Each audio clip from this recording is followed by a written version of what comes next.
103.1, 92.1. We up your number one for hip hop and R&B. Home of the Ricky Smiley Morning Show with my girl LaShae B. I got a living legend on the line with me right now. I'm not sure how often you hear that, Tommy, but you are indeed a living legend. What's going on, brother? Man, I don't hear. Yeah, I hear that often. I'm starting to get legend. I'm like, oh, wait a minute now, hold on. Listen, you gotta understand. Like, you've been doing this thing for a long time and still bringing joy to people, still making us laugh, still entertaining us. And I know you had a different upbringing from most comedians that I'm familiar with. How did you turn your life in this direction as far as making sure everybody else was good, even on the days that you might not have been so good? It wasn't even me, man. It was my friend Howard, who I grew up with. I got a job at a Ramada Inn as an assistant chef when I was like 18.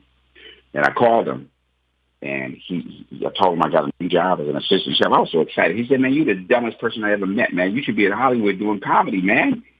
Then you would be the biggest star. You'd be bigger than Eddie Murphy, man. You can do whatever you want to do. If I was you, man, I would have been did that. And he's the one that asked me to go on stage.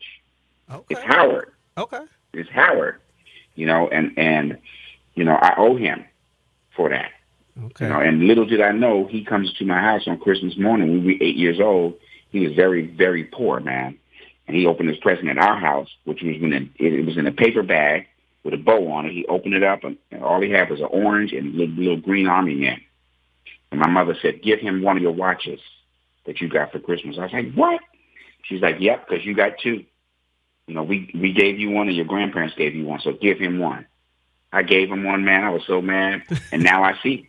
Now I see what it's all about. You see what I mean? Right. I feel you on that. Now, I say you're a legend because I've grown up with you in almost every character. I don't care if it was a minor role, whether it was on TV or movie, you've stood out. And I can name characters. I know one of the most notable ones, because we see it all the time, is your man Varnell Hill. Oh, did you miss me? Did you miss me? Did you miss me? Did you miss me? Now, I've always told people, I talk to friends, we're big Martin fans. I always say, I don't think anybody on this set knew how legendary this show was going to be. Did you know your character was going to be just as legendary as the show? No, I did not. All I know is that I know Martin Lawrence from the very beginning. We both came out of D.C. and came to Hollywood at the same time.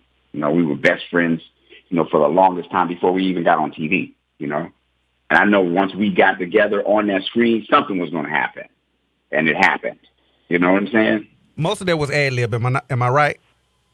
Yeah, because when I showed up to the set, Martin was like, man, you don't know how it is to have no TV show, man. Just, get in where you fit in or whatever. I was like, all right, we'll see about that. Man, the cameras went on. I was like, now you get in and fit in with this. I tell you. Whatever was coming off the top of my head, man.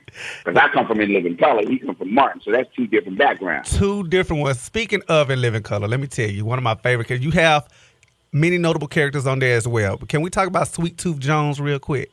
Oh, my God. I don't think a lot of people remember Sweet Tooth Jones, but when I tell you, that is one of my, did you come up with that character? I feel that was all you. I knew it. I did, man. He is crazy, man.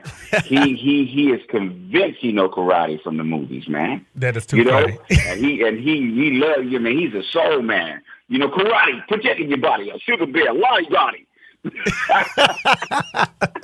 I love it. So when you think about, because sometimes I know even me, the things I do from day to day, and then it's like when you go and you speak to a group or something and you're telling them things you've done, that's when you realize what you've done. Do you live more in the moment these days, or do you still it takes you a moment to realize this journey you've taken? Yeah, both.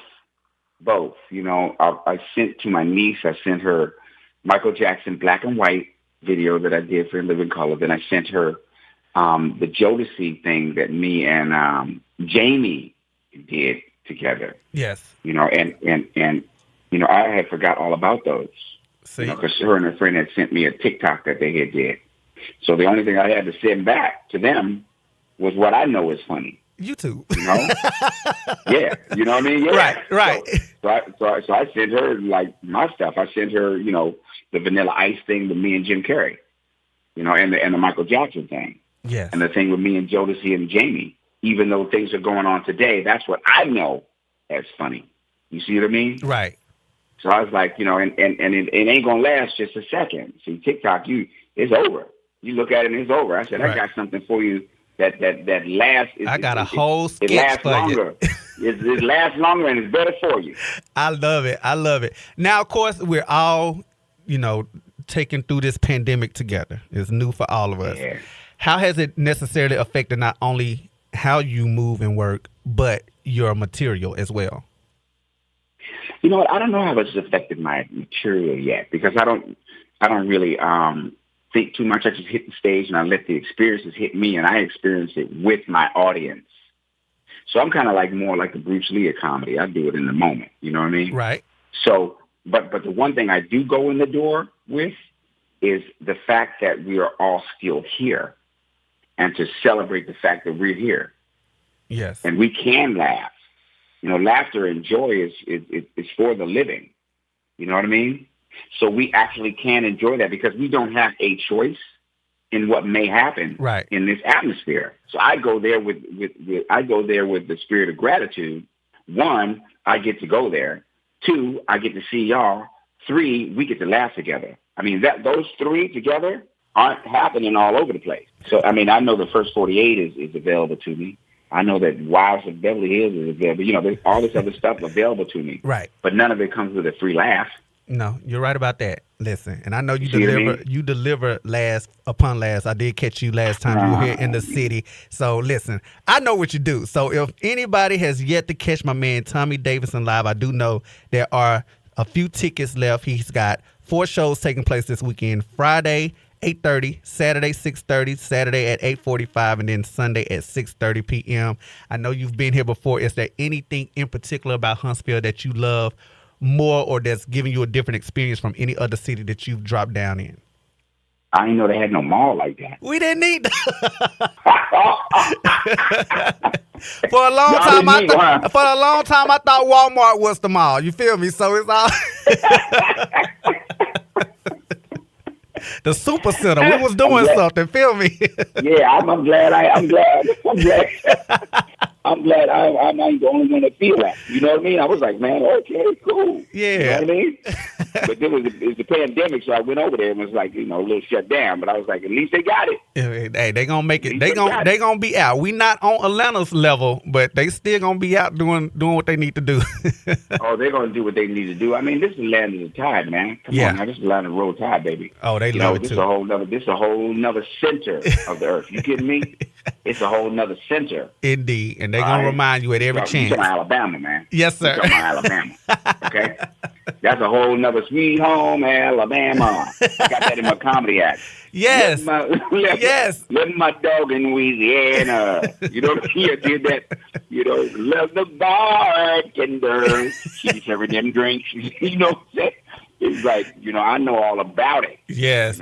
I love it, man. But like I said, I've enjoyed you for many years. I'm going to try to come catch you this weekend. I'm encouraging the listeners to come check you out as well. What are you doing? Sammy Davis Jr., Sweet Tooth Jones, Barnell, Tommy himself, whatever. Lots of laughs in store, Tommy. I appreciate you calling in, talking to me. Have fun this weekend. Be safe this weekend. And, of course, Thank you, man. Every time you in the city, I want you to come through and just holler at us, all right? I got you, man. Thank you so much. All right, no problem. You have a good one. There. All right, thanks, Tommy. All right, get in. All right, bye-bye. Later.